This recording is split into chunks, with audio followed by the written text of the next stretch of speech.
క్రీస్తు నామములో కూడి వచ్చిన మీకు శుభములు వందనాలు తెలియపరుస్తున్నాను. మీ అందరికీ వందనాలండి.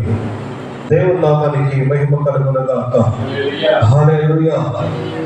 గడిచిన శనివారం నుండి ఈ శనివారం వరకు కూడా దేవుడు ప్రయాణాల్లో, పనిపాటల్లో, అన్ని విషయాల్లో, ఆరోగ్య విషయంలో దేవుడు తోడుగా ఉండి మనలను భద్రపరిచి ఉన్నాడు. కాబట్టి మనలను, మన కుటుంబాలను క్షేమంగా ఉంచినందుకు ఆ దేవాది దేవుని అందరూ కూడా ఒకసారి చప్పట్లు కొడుతూ కనపరుచున్నాము. సంతోషం. చదువుబడిన లేఖన భాగాన్ని మనం చదువుకుందాం ఒకసారి. యెహోవాను స్తుతించుడి నా ప్రాణమా, నా ప్రాణమా యెహోవాను స్తుతింపుము. నా జీవిత కాలమంతయు నేను యెహోవాను స్తుతించుదును. నేను బ్రతుకు కాలమంతయు నా దేవుణ్ణి కీర్తించదు. ఎవరు స్తుతించాలి? ఎవరిని స్తుతించేవారిగా ఉండాలి, ఎవరిని ఆరాధించేవారిగా ఉండాలి, ఎవరిని ఘనపరిచేవారిగా ఉండాలి, ఎవరిని మహిమపరిచేవారిగా ఉండాలి అంటే కీర్తనకారుడు ఈ రీతిగా తెలియపరుస్తూ ఉన్నాడు. యెహోవాను ఎవరు స్తుతించాలంట? యెహోవాను స్తుతించాలి. చక్కని పాట కూడా ఉంది. దేవుని స్తుతించుడి ఎల్లప్పుడూ, దేవుని స్తుతించుడి.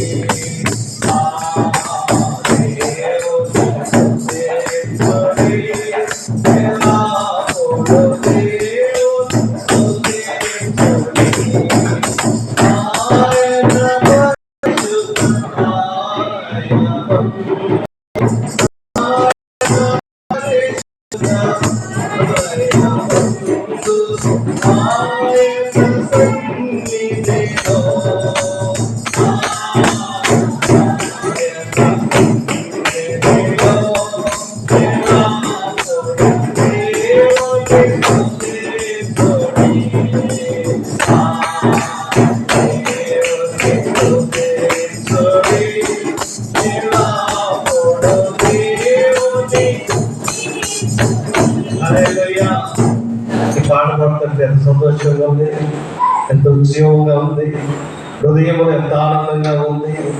అందుకనే భక్తుడు అంటాడు, యెహోవాను స్తుతించుడి, యెహోవాను స్తుతించుడి. మీ నోట యేసయ్య మాట ఉండాలి, మీ నాలుక యేసయ్యను గూర్చి ఉచ్చరించాలి, యేసయ్యను ఆరాధించాలి, యేసయ్యను ఘనపరచాలి, యేసయ్యే మహిమపరచబడాలి. హల్లెలూయా. అందుకనే అంటాడు, నా ప్రాణమా యెహోవాను స్తుతింపుము. ఏం చేయాలంట? దేవుని ఎప్పుడు కూడా ఏం చేయాలి? స్తుతిస్తూనే ఉండాలి. ఏం చేయాలంట? స్తుతించాలి. మనం స్తుతిస్తుంటేనంట, మనము స్తుతులు చెల్లిస్తుంటే సాతానుడు దూరముగా పారిపోతాడు. నీ ఇంటిలోకి రాలేడు, నీ గుమ్మములోనికి రాలేడు, నీలోకి రాలేడు. నువ్వు స్తుతించాలి, నువ్వు ఆరాధించాలి, దేవుని ఘనపరుస్తూనే ఉండాలి. స్తుతులు కనుక నీ నోట రాకపోతే నీలో అపవాది ప్రవేశిస్తాడు. స్తుతి నువ్వు చెల్లించకపోతే లోకానికి బానిసమైపోతావు. స్తుతికి నువ్వు కనుక స్తుతులు చెల్లించకుండా అలాగే ఉంటే లోకానికి నువ్వు ఏమైపోతావో తెలుసా? దాసోహము చేస్తూ ఉంటావు. ఏం చెల్లించాలి దేవునికి? ఈ నోటితో ఏ స్తుతి ఏం చెల్లించాలి? స్తుతులు చెల్లించాలి. ఏమంటున్నాడు ఆయన? నా ప్రాణమా యెహోవాను స్తుతించుము. ఏం చేయాలంటే దేవుని మనము స్తుతించాలి. ప్రతిరోజు స్తుతించాలి, ప్రతి నిమిషము స్తుతించాలి, ప్రతి క్షణము స్తుతిస్తూనే ఉండాలి. ఆయన మనము స్తుతులు చెల్లిస్తుంటే అపవాది కంట భయం పడుతుంది. మనము స్తుతులు చెల్లిస్తుంటే, స్తుతి అర్పణలు అర్పిస్తుంటే, స్తుతి యాగము చేస్తుంటే దేవాది దేవుడు మన మధ్యలోకి వస్తాడు. ఆ దేవుడు మన పక్షాన నిలబడి మన కార్యంలో ఆయన జరిగిస్తాడు. ఏం చేయాలి? మనం ఏం చేయాలండి? స్తుతించాలి. హల్లెలూయా! స్తుతించేవారిగా ఉండాలి. యెహోవాను స్తుతించుడి, నా ప్రాణమా యెహోవాను స్తుతించు, స్తుతించు. ఎప్పుడు దాకా? నా జీవిత కాలమంతయు నేను యెహోవాను. ఒక గంట కాదు, ఒక రోజు కాదు, ఒక నిమిషము కాదు, ఒక క్షణము కాదు, బ్రతుకు దినములన్నీ నా జీవిత కాలమంతా ఏదేనండా నా జీవితానికి యజమానుడా నిన్ను మాత్రమే కొలుకొనేసయ్యా. నా జీవితానికి యజమానుడా నిన్ను మాత్రమే కొలుకొనేసయ్యా. నిత్యమైనదో నిన్ను చూసే వరకు స్తుతియాగమో ఆపనేసయ్యా. నిత్యమైనదో నిన్ను చూసే వరకు స్తుతియాగమో ఆపనేసయ్యా.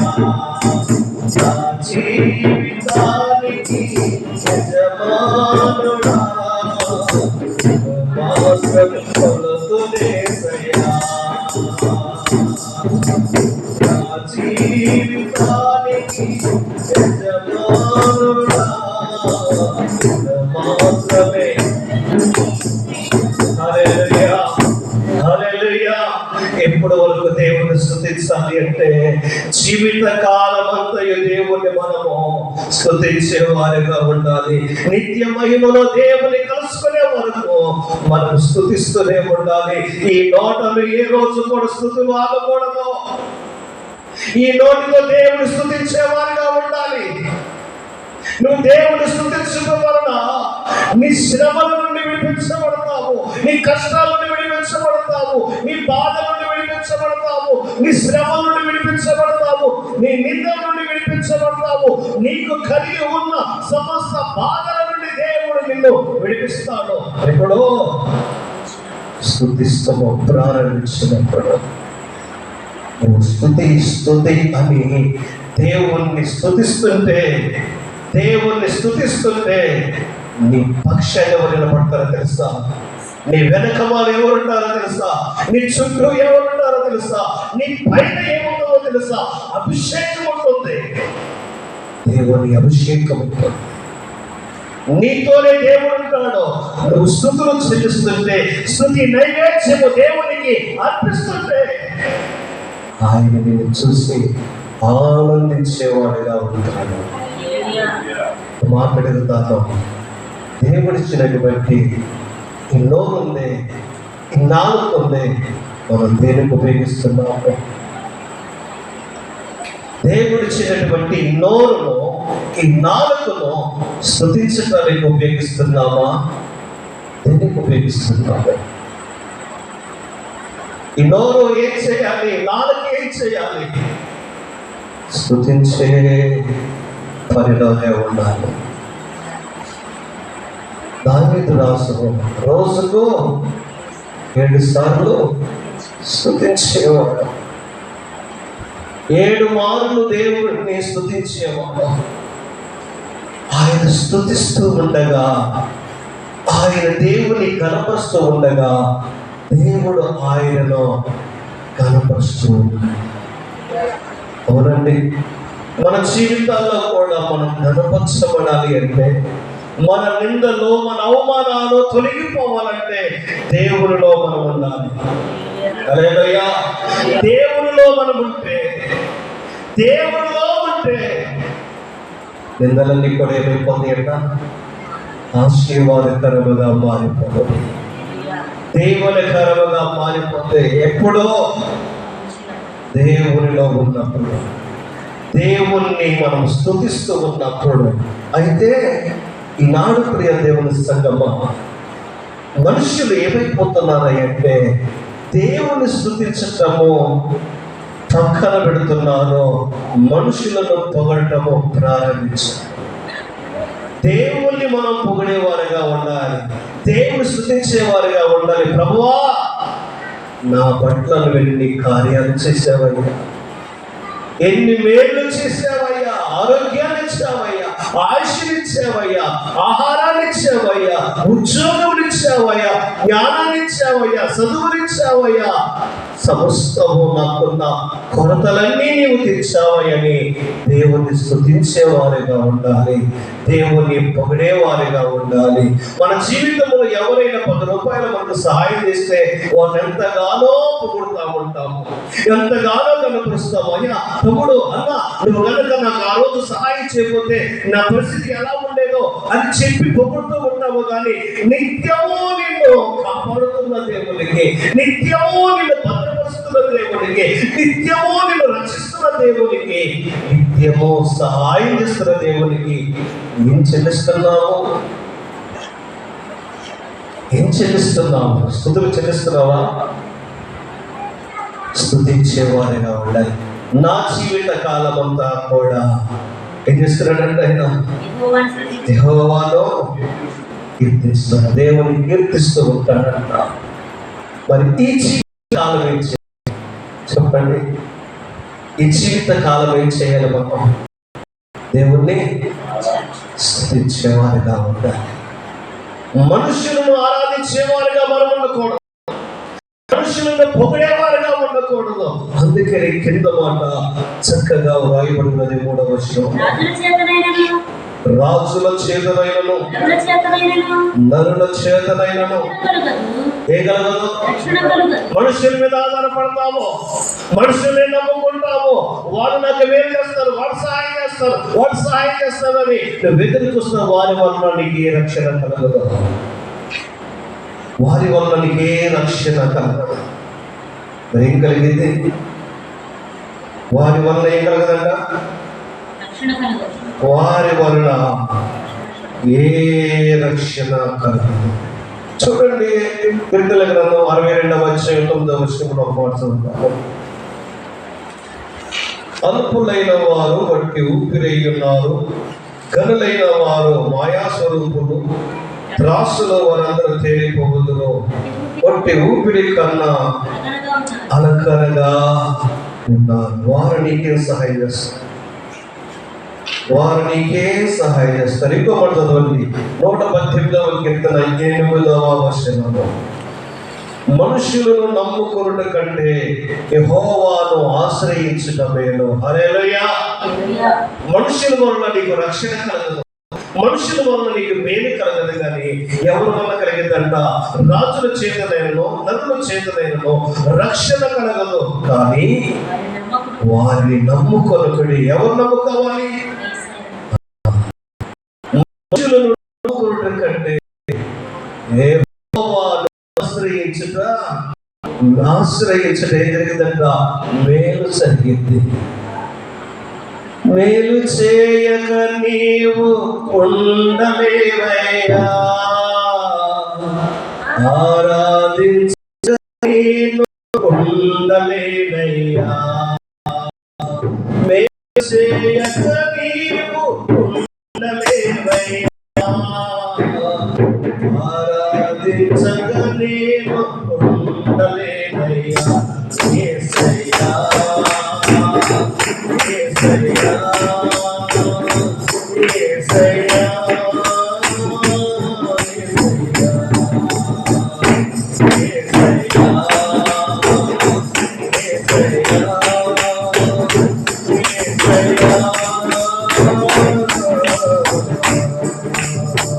మేలు చేయక నీవు ఉండలేవయ్యా, ఆరాధించక నీవు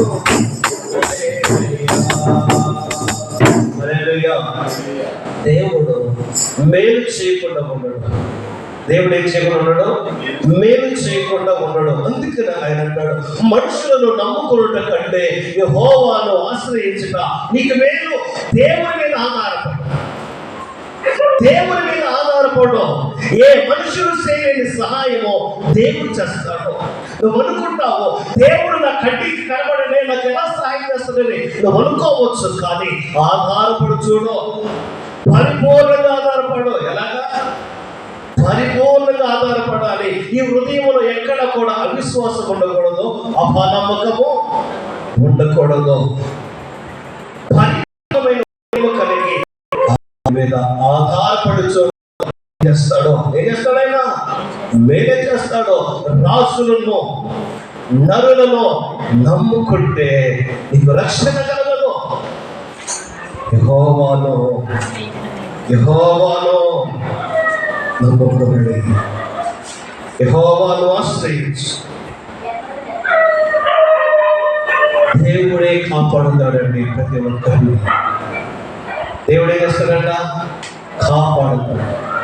అది అనారోగ్యము కావచ్చు, ఆర్థిక పరమైన అవసరాలు కావచ్చు, తప్పకుండా ఆయన తీరుస్తాడు.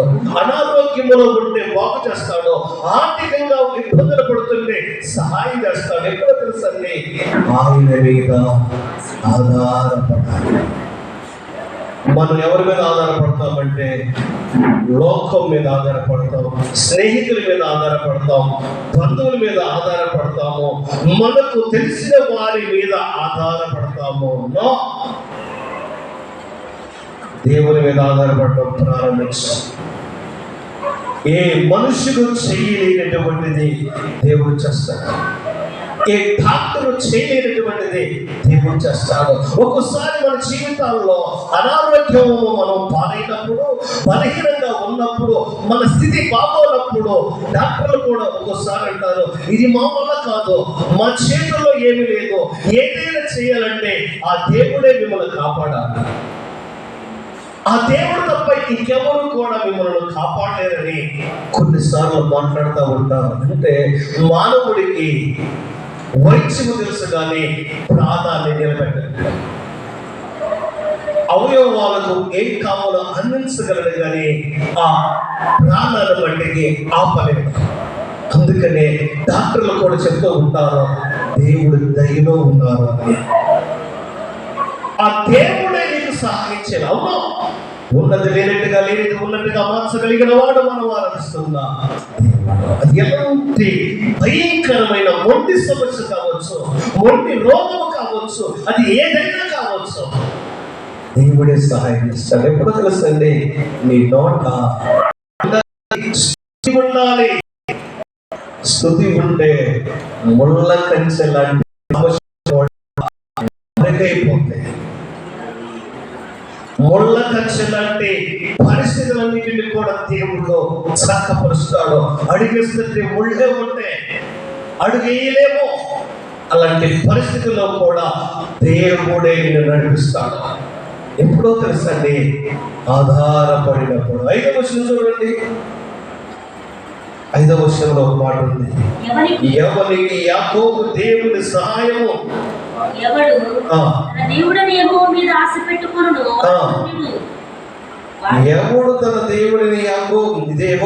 ఆశ పెట్టుకొనును వాడే ధన్యుడు. ఎవరి మీద ఆశ పెట్టుకోవాలి?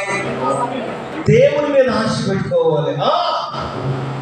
చేస్తాడు ఆయన తప్పకుండా చేస్తాడు అని ఆశ పెట్టుకోవాలి. కొంతమంది అంటారు, అయ్యా నేను చాలా ఆశతో వచ్చాను, అయ్యా ఈ రోజు నువ్వు కాదంటే నేనేమైపోతానో, నా పరిస్థితి బాగోలేదు, నువ్వు సహాయం చేయకపోతే నా బ్రతుకు పాడైపోతుంది, నా కుటుంబం పాడైపోతుందని మేము చాలా బాధపడతా ఉంటారు.